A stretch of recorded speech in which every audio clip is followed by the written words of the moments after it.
하나님의 말씀 함께 봉독합니다. 사도행전 12장 1절로 24절의 말씀입니다.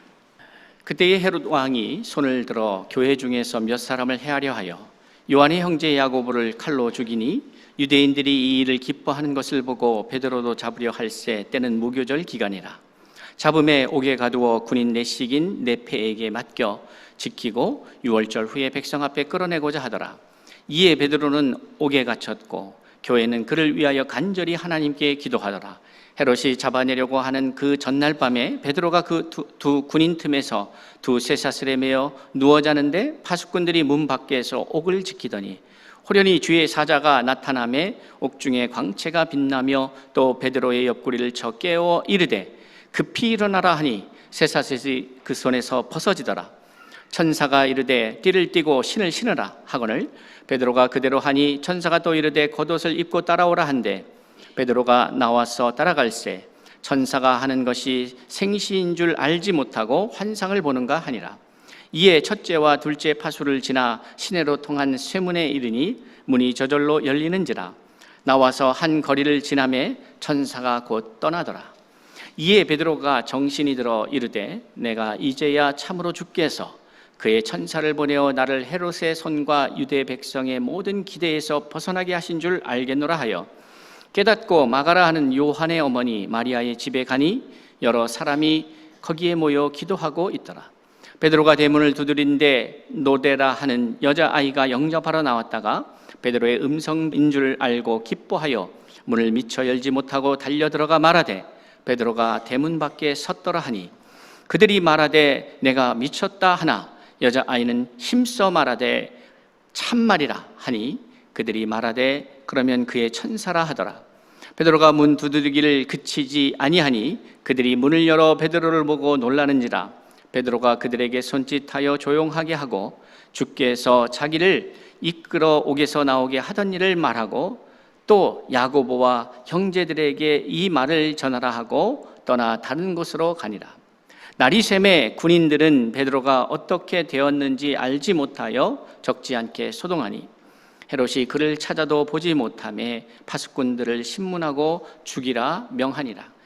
헤롯이 유대를 떠나 가이사랴로 내려가서 머무니라. 헤롯이 두로와 시돈 사람들을 대단히 노여워하니 그들의 지방이 왕국에서 나는 양식을 먹는 까닭에 한 마음으로 그에게 나와 왕의 침소 맡은 신하 블라스도를 설득하여 화목하기를 청한지라. 헤롯이 나를 택하여 왕복을 입고 단상에 앉아 백성에게 연설하니 백성들이 크게 부르되 이것은 신의 소리요 사람의 소리가 아니라 하거늘 헤롯이 영광을 하나님께 돌리지 아니하므로 주의 사자가 곧 친히 벌레에게 먹혀 죽으니라. 하나님의 말씀은 흥황하여 더하더라. 아멘. 이 시간에 우리 미얀마에서 귀한 사역 감당하시는 한희준 선교사님 나오셔서 죽음과 죽음 사이라는 말씀의 제목으로 귀한 말씀 나눠주시겠습니다. 나오실 때에 할렐루야로 함께 하나님 앞에 영광 돌리며 환영하겠습니다. 할렐루야. 이렇게 한 1년 반 만에 다시 여기에 섰고요. 그래서 이렇게 선교사역과 말씀을 나눌 수 있도록 이렇게 허락해 주신 이충도 목사님과 성도님들께 진심으로 감사를 드립니다. 먼저 말씀을 나누기 전에요, 제가 어떤 사역을 하고 미얀마 요즘 상황이 어떤지 좀 같이 나누는 시간을 갖겠습니다. 먼저 준비하신 거 띄워주시면요. 저는 저희 교단 예성교단 파송선교사면서 기아대책이라는 단체에 속해 있습니다. 그래서 아동개발 사역을 하고요. 아동개발 사역은 뭐냐면 이제 첫 번째는 다음 사진 보여주시면 아이들이 교육을 잘 받도록 돕고 있습니다. 여러분, 우리 한국 같은 경우에는 교육이 너무 잘 돼 있지만 미얀마는 아주 열악하거든요. 그래서 아이들이 공립학교를 잘 다닐 수 있고, 그리고 뭐 노트나 가난한 나라다 보니까 뭐 교복이나 이런 게 부족하니까 그런 면에서 아이들이 잘 지원받을 수 있도록. 그리고 이 사진은 저희 센터의 한 반이거든요. 그래서 저희 센터는 매주 월요일에서 금요일 주중에 저녁 5시에서 방과후 5시 반에서 7시 반 매일 2시간씩 방과후 수업을 해요. 방과후 학교를. 그래서 아이들이 학교 수업을 잘 따라갈 수 있도록 저희가 교육을 집중해서 하고 있고요. 그래서 저희가 첫 번째 포커스는 아이들이 교육을 잘 받을 수 있는 여건이 되도록 저희가 돕고 있습니다. 두 번째는 다음 사진 보여주시면 아이들이 공부만 잘한다고 되는 게 아니잖아요. 그래서 아이들이 좀 신체적으로 건강하게 자랄 수 있도록 돕고 있어요. 그래서 예를 들면 아이들은 병원도 잘 못 다니고 하거든요. 그래서 예를 들면 구충제도 같은 시간에 같은 날짜에 먹어서 이제 다음번 먹을 때 같이 먹으면 되고 이렇게 해서 그렇기도 하고 메디컬 테스트 체킹도 하고 그다음에 이 아이는 지금 4학년이고 엄마 아빠가 안 계세요. 돌아가셨고 할머니랑 지내는데 초등학교 2학년 때 이렇게 트럭 같은 데서 뛰어서 내리고 이렇게 놀다가 다리가 부러진 거예요. 그래서 수술을 어머니가 계실 때 첫 번째 수술을 하고 엄마 아빠가 돌아가시고 몇 년이 됐는데 할머니 혼자 이제 누나랑 형이 있는데 직업 찾아서 이제 기숙하면서 이제 일을 하고 있어서 할머니랑 판자촌 같은 데서 둘이 사는 아이인데 이제 이 아이가 이렇게 놔둬도 되나 저 다리를 그래가지고 저희 스태프과 함께 두 군데 병원을 가서 지금 수술이 필요한지 아니면 차후에 해야 되는지 그런 것을 확인하고 뭐 이렇게 그런 사역들을 합니다. 그래서 저는 아이들이 공부뿐만 아니라 건강하게 좀 크기를 바라면서 이렇게 사역하고 있고요. 세 번째는 다음 사진 보여주시면 저희는 정서적으로 아이들이 좀 건강하고 행복하게 살길 바래서 사역하고 있습니다. 저희 센터는 도시 빈민에 속하는 지역이에요. 그래서 선교사님들이 대부분 그런 지역에서 사역을 하는데 예를 들면 이 강대상의 반 정도 되는 사이즈의 집에서 한 6, 7명, 적게는 한 5명씩 가족이 살면서 이 방 안에 부엌까지 같이 있어요. 잠자는데 옆에 이렇게 요리를 하고 화장실을 공동으로 쓰고 그리고 저희 센터의 한 40% 아이들은 전기가 없는 무허가촌에서 이렇게 센터를 옵니다. 그러다 보니까 아이들이 전 처음에 이해 못했는데요. 저희 센터에 풋살장이 있거든요. 근데 아이들이 와서 미친 사람처럼 이렇게 뛰어노는 거예요, 애들이. 근데 제가 아이들 생일 선물을 주기 위해 저희 센터는 이제 매달 매일 이제 그 날짜에 아이들 생일자면 신방을 가서 아이들 선물을 주고 아이들한테 축복해주고 이렇게 하거든요. 근데 갔다가 알았어요. 아이들 집이 너무 열악하고 이렇게 넓고 뛰어놀 수 있는 공간이 참고로 미얀마에는 예체능 수업도 없고요. 미얀마에는 운동장이 없어요. 축구 골대 뭐 이런 게 없어요. 그러니까 아이들은 이렇게 뛰어놀 수 있는 공간이 너무 귀하고 좋은 거죠. 그래서 전 아이들이 좀 그런 정서적으로 좀 건강하고 행복하게 자랐으면 좋겠다고 생각해서 이건 고학년인데 저희 아이들 대상으로 고학년 아이들을 수영장 소풍을 간 겁니다. 이렇게 아이들은 소풍을 태어나서 처음 갔고요. 학교에 그런 제도가 없으니까. 그래서 수영장에서 정말 너무 즐겁게 놀았고 아이들이 안 가면 안 되냐고 그럴 정도로 문 닫기 전까지 재밌게 놀고 했었습니다. 그래서 세 번째는 아이들이 좀 행복하고 즐겁게 성장하길 바라면서 사역하고 있고요. 네 번째 사진 보여주시면 무엇보다 전 선교사고 아이들이 그 세 가지만으로 안 되고 정말 이들이 하나님을 알아야 된다고 저는 믿고 생각하기 때문에 그래서 저희가 주일 이제 예배를 같이 드리는데요. 그래서 주일학교 사역을 하는데 저희는 자율이에요. 센터에 오는 아이들이라고 무조건 너네 예배를 강요하거나 그러지 않고 예배를 정말 올 수 있게 환경을 만들고 그렇게 해서 간식도 더 맛있는 걸 주고요. 주일날. 네, 그렇게 해서 아이들이 지금 한 150명에서 200명 정도는 예배를 이렇게 꾸준히 와서 예배를 드리고 있고요.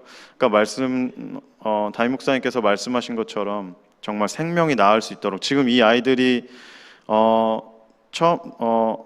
처음에 저희가 이제 주일학교 시작할 때는 3명만 크리스찬이었어요. 근데 이제 물론 어떤 아이들은 아직도 자기는 불교도지만 대부분 미얀마 다 불교도거든요. 불교도지만 나는 예배 드린다 이렇게 하면서 와서 신앙이 깊진 않고 심지어는 크리스마스 저희가 행사하는데 해피 버스데이 지저스 이렇게 스티커를 붙여줬거든요. 그랬더니 지저스가 누구야? 저 앞에 있는 선생님이 지저스야 이름이? 뭐 이런 아이들 정도로 아예 기독교에 대해서 모르는 그런 아이들, 그런 환경 속에 자란 아이들이라 저희가 계속 사역하고 있습니다. 그래서 특별히 아이들 위해서 혹시 기억나시면 미얀마의 한희준 선교사님이 사역하는 센터의 아이들이 정말 신앙을 잘 갖고 성장하고 이 네 가지 영역에서 골고루 성장할 수 있도록 그렇게 기도해 주셨으면 좋겠습니다. 다음 사진 보여주시면요, 한 번만 더 눌러주시겠어요? 예, 근데 저희가 보니까 아이들만 변한다고 이게 다 되지가 않더라고요. 왜냐면 제가 하나 여쭤볼게요. 우리 아이들한테 저희가 교육을 할 때 혹시 집에서 쓰레기를 길에 버리지 마라 이렇게 자주 얘기하시나요? 그럴 필요가 없죠. 왜냐면 학교에서도 그런 걸 어릴 때 가르쳤고 우리도 안 버리니까 애들은 당연히 길거리에 쓰레기를 막 버리는 게 잘못됐다고 생각을 하죠. 근데 미얀마는요, 저희 센터에서 저희가 간식을 줬는데 쓰레기를 막 버리는 거예요, 센터 안에. 그래서 버리지 마라 했는데 얘네들은 그게 너무 이상한 거예요.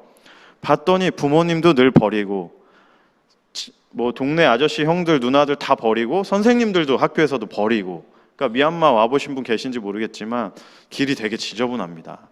그래서 저희가 가르쳤죠, 아이들한테 쓰레기부터 버리지 말자. 근데 무슨 일이 일어나냐면 애들이 안 버려요.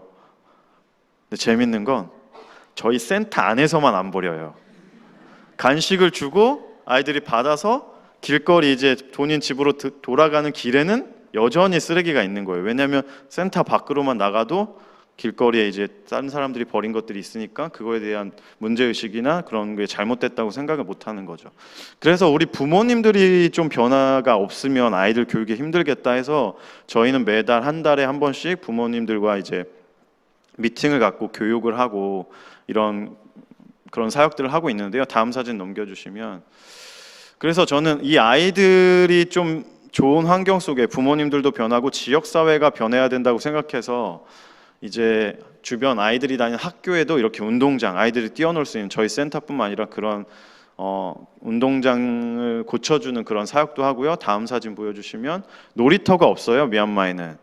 저희 아이가 미얀마에 가서 3살 때 미얀마에 처음 갔는데 큰아이가 왜 아빠 놀이터가 없어? 이렇게 할 때 아이들은, 그게 한국 아이들은 지역에마다 각 놀이터가 있잖아요. 근데 미얀마 아이들은 그런 게 없는 거예요. 시내 무슨 공원 같은 데만 있고. 그래서 학교에도, 공립학교에도 이런 게 있으면 아이들이 행복하게 지낼 수 있겠다. 그래서 이런 사역도 하고요. 넘겨주시면 지역사회를 위해 또 긴급구호 사역도 하고. 넘겨주세요. 네, 넘겨주시고요.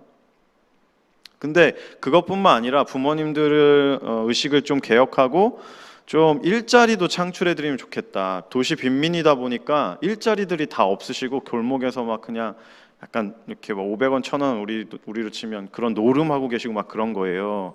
그래서 한국 기업과 우리 센터는 어차피 장소가 있으니까 한국 기업과 고용을 하려는 이제 미얀마에 진출한 한국 기업과 우리 지역사회 우리 아이들의 부모님들을 연결해주는 역할을 하면 좋겠다 해가지고 저희가 처음으로 시작했고요. 그래서 이제 다음 사진 보시면 이렇게 해서 한 150명 정도 와서 창업 박람회처럼 이렇게 했는데 문제가 있었어요. 왜냐하면 기업들은 그래도 어느 정도 글은 쓰고 이 정도로 그 정도 교육이 되신 분을 원하는데 저희 지역사회 이제 부모님들은 형 누나들, 우리 아이들의 부모님 형 누나들은 교육이 좀 수준이 낮다 보니까 이렇게 자기소개서 뭐 그런 것도 그렇게 쓰기가 좀 쉽지 않았던 거예요. 그래서 이제 연결이 잘 안 돼서 그 다음 사진 보여주시면 제가 뭘 했냐면, 그렇다고 우리가 할 수 있는 게 뭐 있을까? 그러면 뭐 있을까 해서 제가 소자본 창업으로 가능한 게 뭐 있나 하다가 제가 지금 등이 저거든요.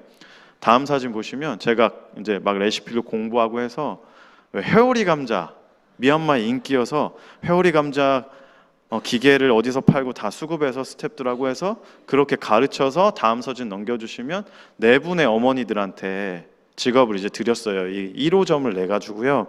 이름도 더 마더스예요. 분식집 이름이라서 회오리 감자도 팔고 떡볶이, 뭐 튀김 이런 걸 팔면서 이제 이건 학교 앞에, 고등학교 앞에 있어가지고 이렇게 장사를 시작했고요. 그래서 부모님들이 오전에 2분, 저녁에 2분, 그래서 하루에 6, 7시간씩 아이들도 양육하면서 이제 남는 시간에 이렇게 해서 남편도 벌고 어머니도 벌어서 그럼 이제 아이들에게도 좀 더 혜택이 돌아갈 수 있겠다 해서 시작했고, 두 번째 사진 보여주시면 다음 사진, 이건 2호점인데요. 이건 반은 똑같이 분식집이고 반은 버블티 가게예요. 버블티 가게는 저희 18살 정도 여자아이들 2명의 일자리를 주기 위해 만들었는데, 이제 미얀마에도 이제 우리 바리스타 커피 그런 교육처럼 버블티 학원이 있어요. 그래서 그런 데 보내서 이제 우리가 열어주면 되겠다 한 계기는 뭐냐면, 아이들이 미성년자인데 이제 부모님들과 가정 형편 때문에 이제 학교는 뭐 예를 들어서 고등학교 2학년까지만 다니고 이제 일자리를 찾아갔는데 봉제 공장에서 일하는 거예요. 근데 봉제 공장에서 일하는데 미성년자라는 이유로 월급을 제대로 안 줘요. 그래서 미얀마가 거의 동남아에서 임금이 제일 낮거든요. 낮기는. 그래서 이 아이가 월 4만 5천 원, 한국 원화로 한 4만 5천 원에 해당하는 현지화를 받고, 심지어는 야근 수당도 안 주면서 애들이 이제 봉제 공장 위험하잖아요. 이렇게 손이 다칠 수도 있고 졸면서 막 그렇게 위험할 뻔도 했다 막 이런 얘기를 들은 거예요. 2명의 아이가. 그래서 제가 차라리 버블티 가게를 열면 버블티도 팔고 떡볶이도 팔면 이 두 가게도 좋고 우리 아이들에게도 이제 일자리를 줄 수 있겠다. 그래서 아이들한테 너희들 친구랑 둘이 뭐 얘기하고 막 수다 떨다가 손님 오면 그때만 버블티 팔아서 이렇게 주면 된다. 행복하게 일하자. 그래서 아이들이 만족하면서 지금 일하고 있고, 이거는 2호점은 이제 시작한 지는 이제 4월에 시작했거든요. 이제 2달 정도 돼갔죠. 그래서 지금도 즐겁게 사역하고 있습니다. 아이들이 일하고 있습니다. 다음 사진 보시면, 그리고 부모님들이 이제 도시 빈민에 살고 하루 일해서 하루 먹고 사시다 보니까 저축을 해보신 적이 없는 거예요. 그래서 아이들의 미래를 위해 하루에 300원 아니면 1,000원이라도 최대 한 달에 10,000원 아니면 30,000원에 해당하는 금액을 우리가 10살이면 아이들이 대학 가는 18살까지 8년 동안 모아보자. 그렇게 해서 부모님들을 설득해서 시작했고요. 다음 사진 넘겨보시면, 그래서 시작했는데 저희가 돈을 대면 아무래도 적은 금액이어도 저희가 손을 대면 문제니까 센터에서 선생님과 이제 부모님 대표, 이렇게 저기 네 분이 부모님 대표거든요. 그래서 부모님들이 자체적으로 이렇게 돈을 관리하고 저희 선생님 도와서 투명하고 또 이제 안전하게 그렇게 관리하면서 이렇게 해서 저축 모임이 시작해서 아이들 미래를 위해 부모님들이 이제 관심 갖고 이렇게 지내고 있고요. 다음 사진 보여주시면, 이거는 저희 센터 아이들이 오는 지역이에요. 그래서 저희 미얀마 양곤 특별히 우기 때는 비가 막 많이 와서요. 이런 사진이고, 다음 사진 넘겨주시면, 아까 말씀드린 것처럼 40%는 전기가 안 들어오는 이런 곳이라 넘겨주시고, 넘겨주세요. 넘겨주십시오. 혹시 여기 가운데 꼬마 보이나요? 이거는 저희 다음 사진 한 번만 넘겨주시고, 저희는 아까 말씀드린 것처럼 아이들이 행복하고 정서적인 그런 만족을 아이들이 자존감도 높여주기 위해 매일 6월 달이면 6월 1일부터 생일자가 누가 있나 센터 아동 중에, 그래서 매일 선생님들과 가서 선물을 주고 그 다음에 이제 축복해주고 그렇게 하고 옵니다. 그래서 이 신방을 가는데 넘겨주시겠어요? 넘겨주세요. 이렇게 하는데 저 가운데 꼬마가 저희 둘째예요. 가운데 보이신지 모르겠는데 자기도 따라가겠다고. 여러분, 저희 센터 아동들이 저렇게 좀 열악한 환경에 있는, 물이 우기되면 너무 차가지고 저기 대나무로 만든 다리 같은 걸 건너서 이제 저희 센터에 매일 200명 넘는 아이들이 와서 방과후 수업을 듣고 하는 겁니다. 넘겨주시고, 넘겨주세요.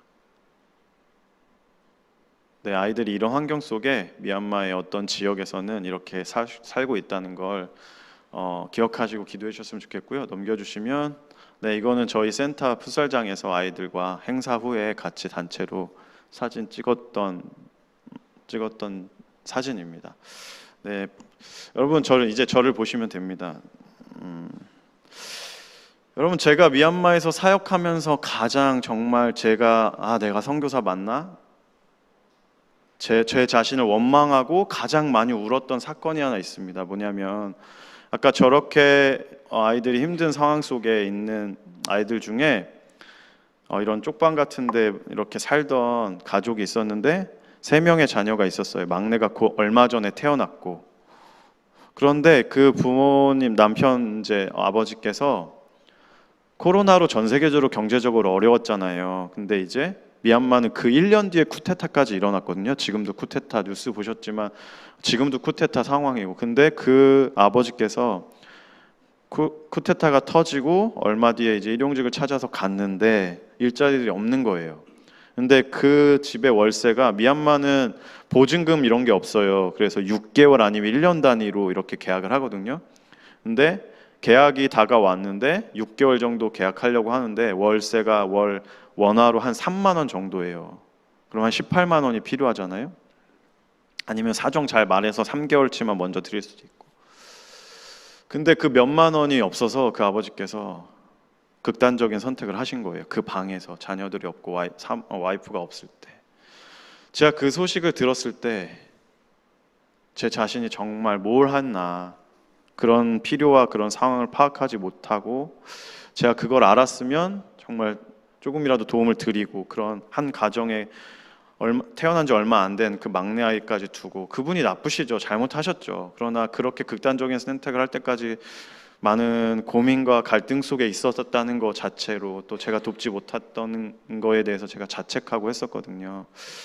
그래서 여러분, 제가 드리고 싶은 말씀은, 지구 어느 한편에는 몇만 원 때문에 고민하고 갈등하는 사람들이 있고, 그런 분들이 더군다나 하나님을 모르고 살아가는 것을 좀 아시고, 미얀마뿐만 아니라 여러 세계 각지에, 뭐 여기 캄보디아 선교사님도 계신데 중국 선교사님도 계신데 다 비슷하게 그런 어려움에 있는 나라들, 더군다나 근데 하나님도 모르는 사람들이 너무 많다는 걸 기억하시면서 좀 기억나시면 좀 기도해 주셨으면 좋겠어요. 선교지를 위해. 여러분, 그거 아세요? 미얀마, 뭐 동남아뿐만 아니라 아프리카도 엄청난 어려움들이 있잖아요. 좀 들어보시면 짐바브웨 같은 나라는요, 여러분 평균 수명이 몇 살인 줄 아세요? 33살이래요. HIV, 에이즈 그 감염률이 너무 높아서 아프리카 중에 4번째로 높다고 하는데, 제가 저희 기아대책 선배 선교사님한테 한 얘기를 들었는데, 그 나라에 태어난 이제 에이즈 환자로 있는 여성이 학교에 선생님이 없대요. 평균 수명이 낮다 보니까 선생님이 부족하고. 근데 한 여성이, 아프리카 한 여성이 만약에 에이즈에 걸려서 만약에 아이를 낳게 됐어요. 여러분, 질문 드릴게요. 혹시 의사 선생님 계신지 모르겠지만, 에이즈 감염된 여성이 그 상태로 아이를 출산했을 경우에 그 아이는 신생아는 에이즈 환자일까요? 에이즈에 걸려 있을까요? 안 걸려 있을까요? 예, 걸려 있을 수도 있고 안 걸려 있을 수도 있대요. 근데 문제는요, 모유 수유를 하면 그 아이가 감염이 된대요. 모유 수유를 안 하면 굶어 죽는 거예요. 그 기로에 서 있는 아프리카의 한 곳에는 그런 엄마들이 있는 거죠. 그래서 기억나시면 세계 선교를 위해 미얀마뿐만 아니라 전 세계에 그런 분들을 대상으로 사역하는 선교사님들 계시다는 걸 기억하시면서 기도해 주셨으면 좋겠습니다. 오늘 같이 말씀 나누겠습니다. 말씀 나누기 전에 제가 잠깐 기도하고 나누겠습니다. 하나님 감사합니다. 우리 선교 보고를 하고 또 이제 말씀을 나누려고 합니다. 하나님 두렵습니다. 하나님, 이 설교를 통해 제가 드러날까 봐 두렵사오니 제 입은 가리시고 하나님이 저를 통해 말씀해 주시며 이 본문을 통해 우리한테 깨닫고 정말 하나님이 원하시는 것이 뭔지 우리에게 말씀해 주시고 인도해 주시옵소서. 감사드리며 예수 그리스도의 이름으로 기도드리옵나이다. 아멘. 예, 오늘 같이 말씀을 나누겠습니다. 사도행전 12장 1절에서 24절까지 읽었는데, 우선 본문이 너무 길어서 죄송하다는 말씀을 드리고요.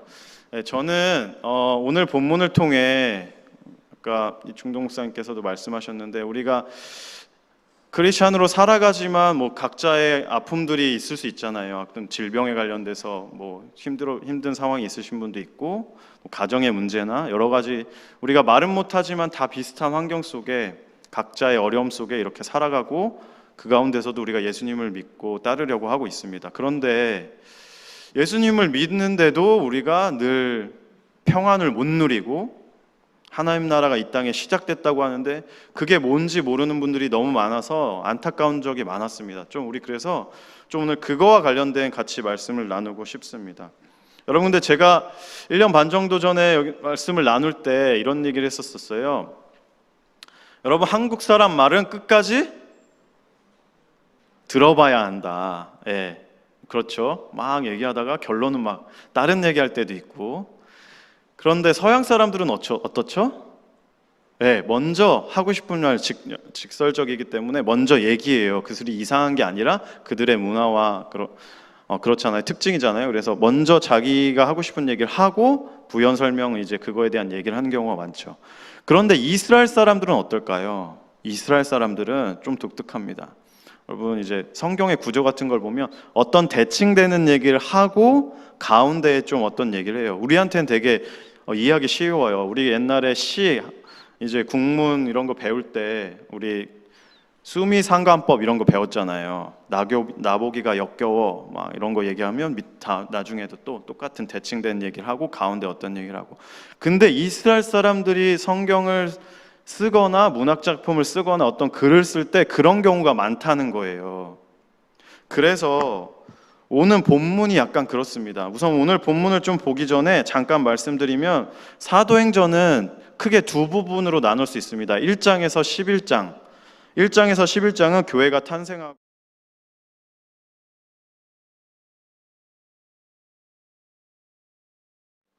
1장에서 11장의 내용이 나오고 그 다음에 13장에서 28장은 전 세계로 이제 복음이 뻗어지는, 그래서 바울 중심으로 해가지고 1차 전도여행, 2차 전도여행, 3차 전도여행 이렇게 내용이 나옵니다. 그런데 그 사이에 오늘 우리 본문 12장에 있는 거예요. 이해하셨죠? 그래서 저는 이 12장의 의미가 뭔지 오늘 같이 나누고 싶은데, 또 12장을 아까 제가 말씀드렸던 구조로 얘기하면 오늘 본문이 좀 긴데 간단히 설명하면 띄워주시겠어요? 이겁니다.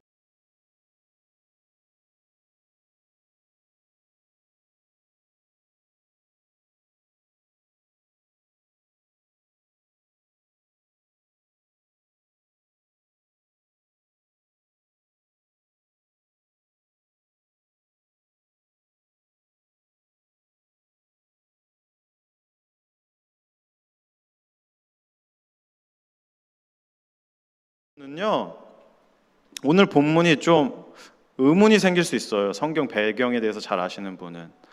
여러분, 오늘 본문 앞에 보면 바나바와 바울이 예루살렘 교회를 방문하거든요. 기근이 들어서.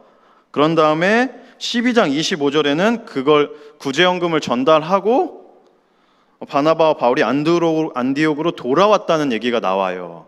근데 문제는 이제 이래서 성경을 뭐 신빙성에 대해서 막 안 좋게 주장한 사람들은 뭐라 그러냐면, 바나바와 바울이 기근 때문에 갔었던 그 기근은 AD 46년에 일어났었고 실제로 46년에 있었거든요. 역사에 보면 기록에 46년에 있었고, 이 헤롯, 오늘 이제 헤롯 왕이 죽잖아. 이 헤롯 왕은 헤롯 아그리파 1세라는 헤롯 대왕 아시잖아요. 손자예요.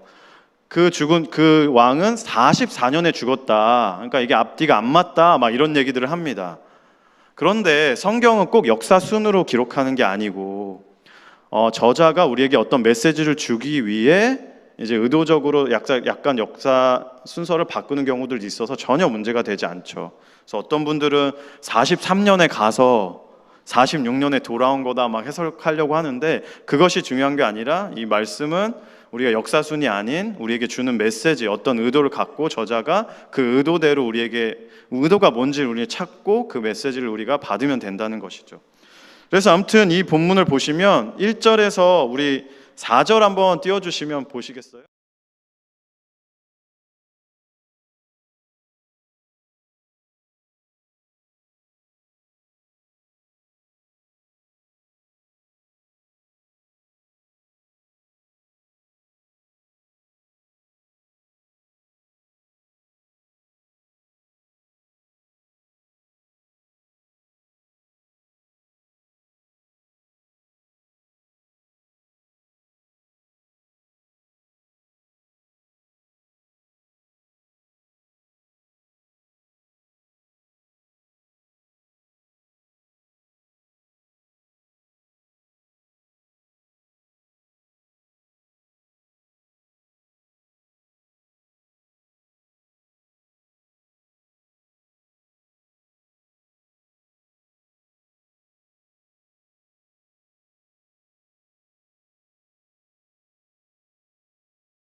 섞어서 써요. 예를 들면 우리도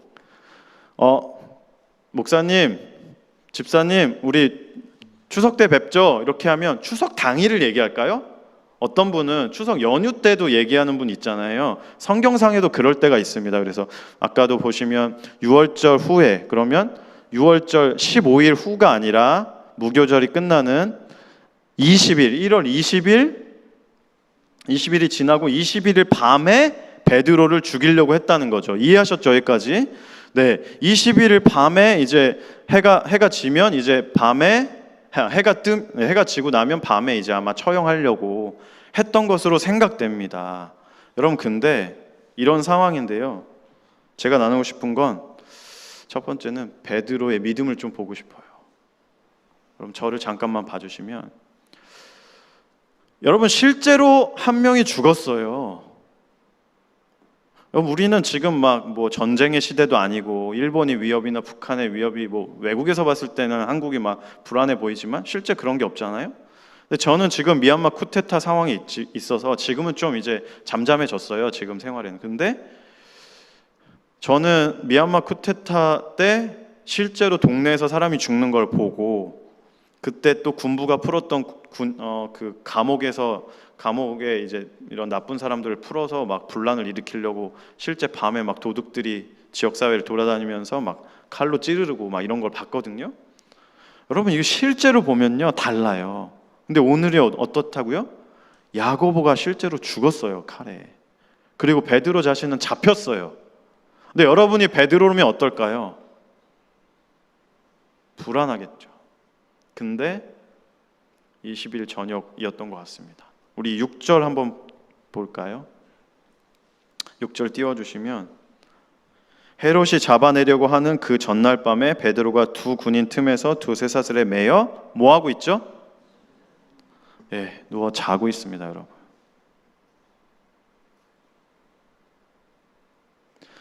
예수님이 주와 함께 죽겠다고 고백했던 베드로가 너가 3번 부인할 거다라고 예언할 때 절대로 그러지 않겠다고 했는데 실제 3번 부인하고 예수님 모른다 하고 떠나갔었죠.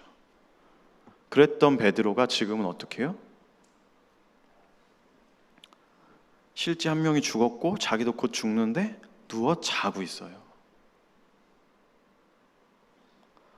그럼 저는 여러분들이 예수님을 믿고 신앙생활을 하면서, 이 공동체에서 신앙생활을 하면서 좀 이런 복을 누리셨으면 좋겠어요.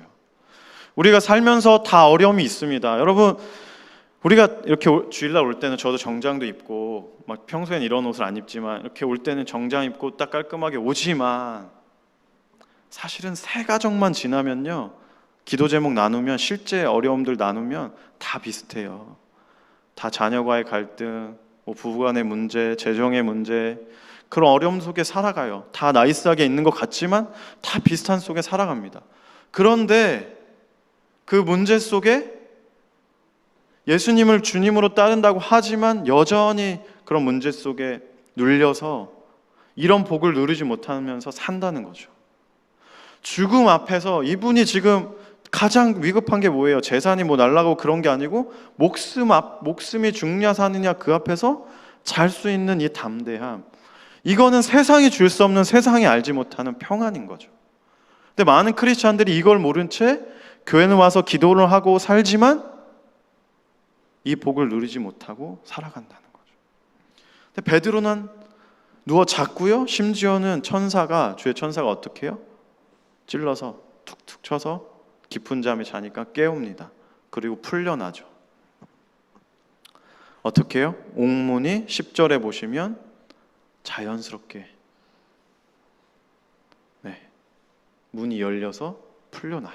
이런 일들이 일어나요. 근데 문제는 저는 그 다음에 전 성경이 대조하는 의미에서 이렇게 보여준다고 생각하는데 5절 한번 보시겠어요? 5절에 이에 베드로는 옥에 갇혔다고 하는데 교회는 뭘 하죠? 그를 위하여, 베드로를 위하여 간절히 기도했어요. 근데 기도했던, 뭘 위해 기도했을까요? 뭐 이거에 대해서 우리는 알 수 없죠. 근데 저는 베드로의 안전과 풀려나는 거 위해서 기도했다고 생각해요. 뭐 어떤 분들은 베드로의 순교를 위해 잘 감당하기 위해 기도했다는 분도 있지만, 저는 1차적으로 이분들이 베드로가 잘 풀려나서 같이 동역하기를 기도했다고 생각됩니다. 아무튼 교회가 이 자신을 위해, 베드로를 위해 기도했어요. 그리고 베드로는 지금 풀려났고 교회를 향해 찾아갑니다. 찾아갔는데 반응이 뭐죠? 베드로가 대문을 13절 제가 읽어볼게요. 앞에 없습니다. 제가 읽어보겠습니다. 13, 14절. 베드로가 대문을 두드린데 로데라는 여자아이가 영접하러 나왔다가 베드로의 음성인 줄 알고 기뻐하여 문을 미처 열지 못하고. 여러분 10절에서는요 감옥 문이 저절로 열려요. 저절로라는 표현이 있어요. 근데 오늘 교회 문은요 열리지 않아요. 이게 이 본문에서 대조하고 있는 거죠.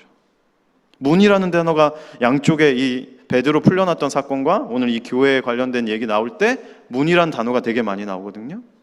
문이 열리지 않습니다. 여러분 제가 여쭤볼게요. 이충동 목사님 집이 아파트실 거로 생각되는데 이충동 목사님 집 대문을 여는 게 힘들까요?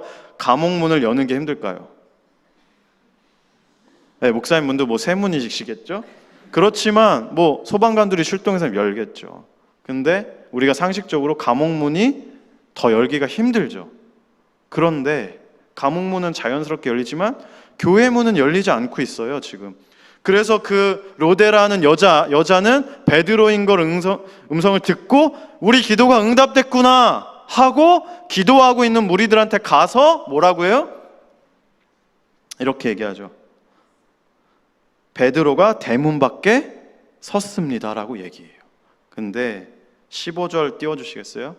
이 교회에 기도하던 교회의 반응이 15, 16절에 보시면 세 가지로 나타납니다. 세 가지의 불신앙의 모습이 나타나요. 뭐예요? 그들이 말하되 내가 미쳤다. 야, 너 미쳤어? 무슨 베드로가 풀려나? 뭘 하는데요? 베드로를 위해 기도하는데 베드로가 풀려났다고 하니까 뭘 해요? 네가 미쳤다고 얘기합니다. 그러니까 힘써 말하되 진짜예요 이렇게 얘기하니까 그들이 말하되 두 번째 빨간색 불 보면 빨간색 보시면 뭐라고 돼 있어요? 그의 천사라. 여기서 천사라는 단어는 1세기 문헌들을 보시면 거기에 이런 문화들이 있었대요. 수호천사 그런 개념들이 있었대요. 근데 수호천사는 어느 때 나타나냐면 어떤 사람이 이스라엘 사람이 죽었을 때 수호천사가 이렇게 보호해준다 그런 개념들이 있었다고 하더라고요. 그럼 뭐예요? 이 사람들 안에는 베드로는 이미 죽었다고 가정하는 거죠. 아니다라고. 그럼 세 번째 반응이 뭐죠? 계속 문이 두들기니까 열어줬어요. 열었는데 실제 누가 있어요? 베드로를 보고 놀라요. 베드로를 위해 기도했지만 이렇게 세 가지 반응으로 보였다는 거죠. 그래서 한 명은 죽음 앞에서 자고 있고 이 교회는 그를 위해 기도하지만 기도가 응답됐는지 믿지 못하는 이 모습 속에 우리에게 메시지를 주는 거죠. 과연 우린 어떠한가? 여러분 새벽에 기도 많이 하는데 그 기도 내용이요 훨씬 더 중요합니다. 우리가 물을 띄워놓고 비나이다 하는 비나이다 그런 것과 그냥 이곳에 와서 우리의 복만을 위해 기도하는 거 별 차이가 없는 거죠. 그게 아니라 어떠한 신앙으로 어떠한 자세로 어떤 믿음 속에 우리가 그분의 나라를 위해 기도하는지 그 기도를 하는 그 성도의 마음이 훨씬 더 중요한 거죠. 베드로를 위해 기도하지만 믿지 않아요. 그런데 기도의 대상인 베드로는 자고 있는 죽음 앞에서 당당한. 여러분 저는 여러분들이 이 베드로와 같이 기도하지 말자는 게 아닙니다. 기도하셔야 됩니다. 그러나 그러한 기도도 하고 신앙생활도 열심히 하시면서 좀 이런 복을 누리셨으면 좋겠어요. 그 세상이 알지 못하는 그 평안, 죽음 앞에서도 잘 수 있는 그 평안. 스데반 집사님이 7장에서 자신을 돌로 쳐서 죽이는 그 사람들을 위해서 그 영혼들을 위해서 기도했던, 여러분 이거는 세상이 알지 못하는 그런 평안이거든요. 이런 복을 누리셨으면 좋겠어요. 여러분 다음에 20절에서 24절에 보시면 이제 그 사건 이후에 이제 교회를 만나고 나서 22절에 보시면 두로와 시돈 간에 이제 이 헤롯 왕에 약간 경제적으로 문제가 있었습니다. 그래서 두로와 시민 사람들은 약간 칭찬해주는, 왕에게 잘해야 됐었어요. 그래서 23절에 보시면 이렇게 얘기합니다. 이것은 헤롯 왕을 향해 이렇게 얘기합니다. 이것은 신의 소리요 사람의 소리가 아니라, 이렇게 얘기해요. 그러고 나서 23절에 뭐라고 나오죠? 22절에 그렇게 이것은 신의 소리요 사람의 소리가 아니라라고 얘기가 나오자마자 23절에 이어서 나옵니다. 같이 읽어볼까요? 23절 시작.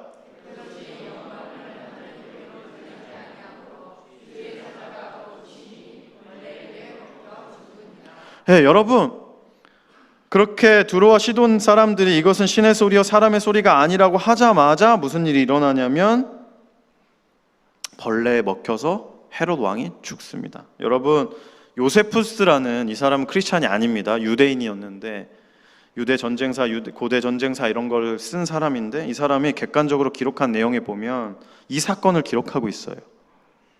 헤롯 왕이 눈부신 은색 옷을 입고 이렇게 사람들이 이것은 신의 소리요 사람의 소리가 아니라 이렇게 외치고 바로 하나님께 영광을 돌리지 않자 무슨 일이 일어나면 갑자기 하면서 실제로 쓰러졌대요. 그리고 실려 나갔대요, 기록에 의하면. 그리고 5일 뒤에 죽었다고 합니다. 어떻게 무슨 벌레인지 우리 모르지만 이 말씀을 통해 하나님께서 우리에게 주시는 말씀이 있는 거죠. 뭐예요? 아까 첫 번째 대칭되는 얘기로 이스라엘 사람들을 많이 얘기한다고 했죠. 그 헤롯 왕이, 그 권력을 가진 헤롯 왕이 주의 말씀을 전도하고 선교하는 그 12제자 중에 한 명인 야고보를 칼로 죽였지만 그 왕마저도 나는 마음 먹으면 벌레 하나로도 죽일 수 있는 하나님이고 이 왕은 뭐다? 벌레 하나로도 죽을 수밖에 없는 피조물에 지나지 않는다고 말씀하시는 거죠. 여러분, 우리 하나님이 그런 분이세요. 대통령이 4년 후면 바뀌고요. 각 나라들 지금 권력자들이 있잖아요. 그분들이 높은 위치에 있죠. 그러나 여러분, 우리가 믿는 하나님은 그런 분들도 다 발 아래 두신 왕 중에 왕이시고 그런 모든 세상을 다스리시는 분이 누구라고요? 하나님이신 거예요. 여러분, 누가복음 2장에 보시면요, 예수님 태어나기 전에 호적하러 가라는 내용이 나와요. 근데 그 호적하라고 지시한 왕이 누구죠? 아우구스투스, 로마 황제. 근데 여러분, 예수님은 어디서 태어날 뻔했어요? 나사렛에서. 근데 미가서 5장 2절엔 어떻게 예언돼 있죠? 베들레헴에서 태어날 것이라고. 넌 작지 않다. 미가서 5장 2절에 예언돼 있습니다. 그럼 문제가 생기죠. 그런데 어떤 연유에서는 모르지만 아마도 세금을 걷는 목적으로 그 황제는 인두세를 걷기 위해 호적하라, 야 돌아가, 고향으로 돌아가서 호적해 지시를 내렸죠. 그리고 돌아가서 어디서 태어나시죠? 실제로 베들레헴에서 태어납니다. 우리가 볼 때는 세상 권력자들이 권력을 갖고 있는 것 같지만 그 위에 계신 분이 누구죠? 하나님이신 거죠.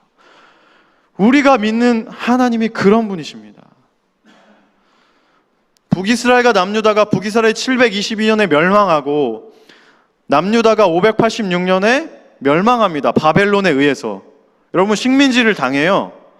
근데 예언에 뭐라고 돼 있어요? 70년 후에 니네가 돌아오겠다. 근데 돌아올 기미가 안 보입니다. 근데 그때 무슨 일이 일어나죠? 우리 나라를 뺏었던 바벨론이 바사 페르시아한테 다시 식민지를 당하는 거예요. 그러니까 우리가 일본한테 식민지 당했는데 일본이 또 딴 나라한테 져서 우리가 다른 나라에 또 식민지가 된, 그거와 비슷합니다. 근데 그 왕 누구요? 고레스 왕이 갑자기 칙령을 내리죠. 돌아가라. 그래서 1차 포로기환 시기와 돌아가라고 지시한 칙령했을 때 보면 70년이 되는, 물론 이것도 학자의 간에 뭐 연수가 안 맞다 하지만, 여러분 중요한 것은, 제가 드리고 싶은 말씀은, 우리도 모르는 상황 속에 하나님은 역사하고 계시고 본인이 말씀하신 것을 지키고 인도하고 계시다는 거죠.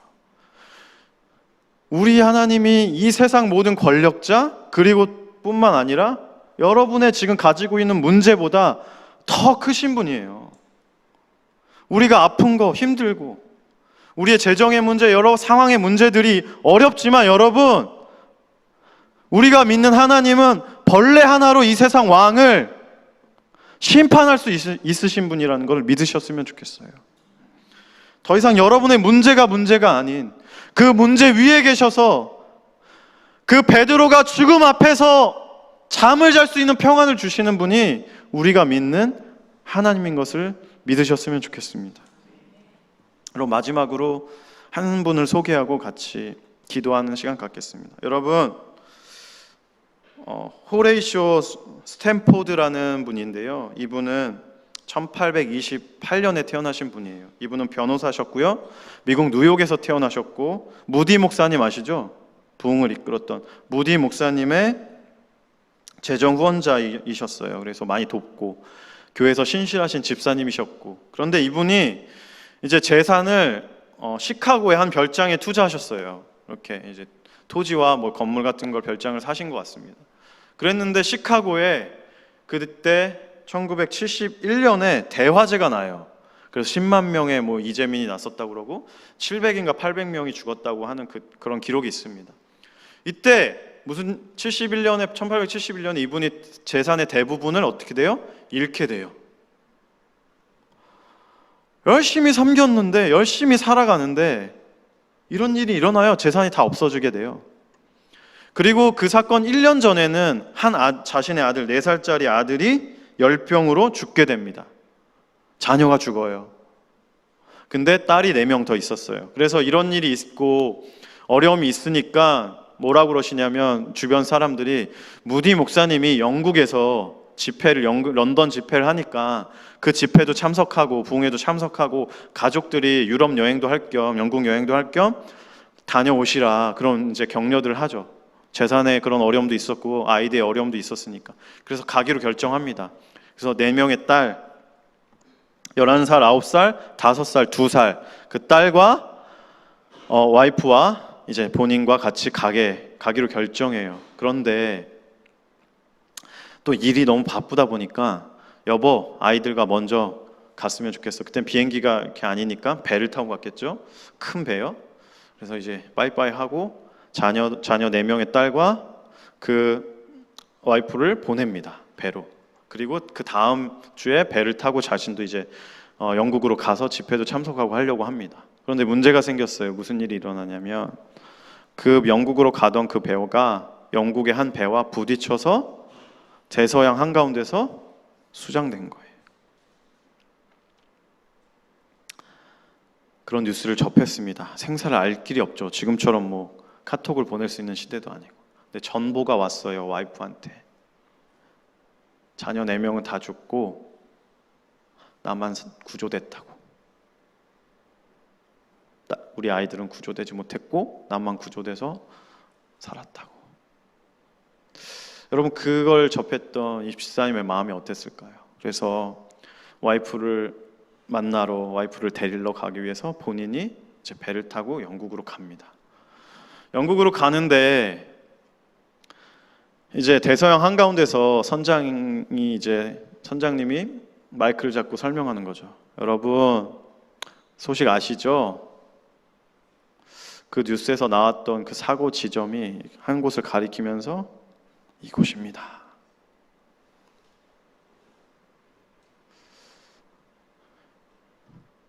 예수님을 잘 믿고 유명한 목사님을 돕고 좋은 일도 많이 했는데 재산이 날아가고 가족의 자녀들이 잃고 그 바다 한가운데 볼 때 이분이 하나님을 원망하는 마음이 들었대요.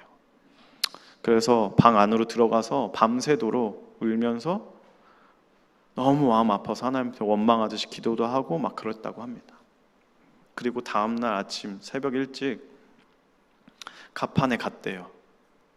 그 바닷가, 잔잔한 그 바다를 보면서 어딘가 내 자녀 4명이 11살, 9살, 5살, 2살 그 딸 아이들이 있을 그 바다를 보면서 지켜보고 있는데 하나님이 이런 마음을 주셨대요. 나중에 찬송가로 이 가사가 만들어졌습니다.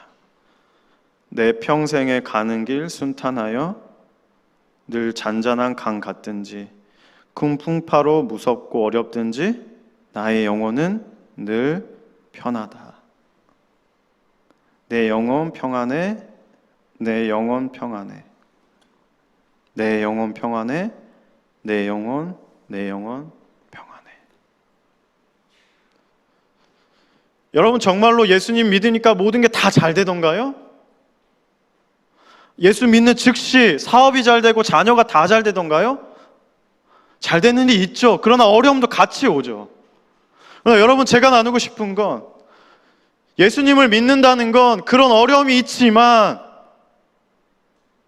그 어려움 위에 계셔서 우리의 상황과 우리의 문제를 다 아시는 그분을 의지하며 죽음 앞에서 베드로가 잘 수 있고 자신을 돌로 쳐서 죽이는 그 사람들을 향해 스데반 집사님이 그 영혼들을 위해 기도하는 그 평안이 있는 거죠.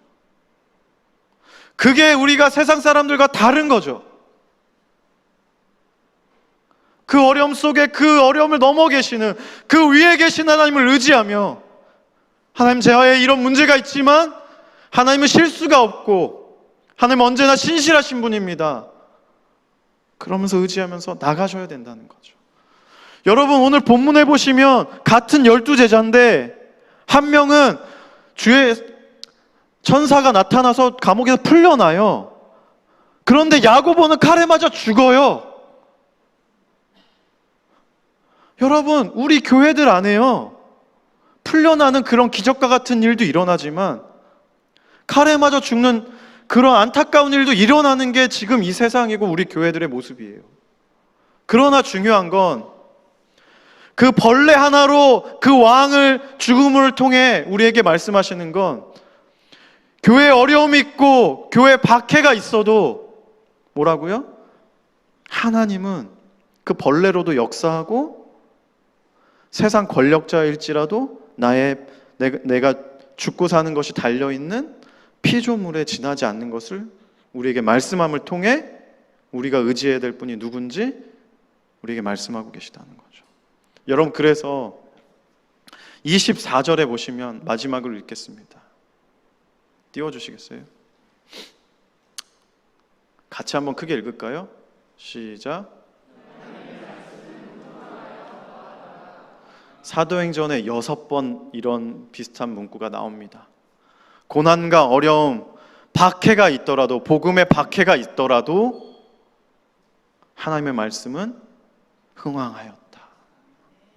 여러분의 어려움이 있고 여러분의 힘든 일, 걱정들 그런 일이 있지만 하나님의 말씀은 흥왕하실 것입니다. 여러분 하나님을 절대적으로 의지하시면서 하나님 한 분 사랑하시면서 그분은 실수가 없고 그분은 언제나 신실하시다는 걸 믿는 여러분이 되셨으면 좋겠습니다. 제가 잠깐 기도하겠습니다.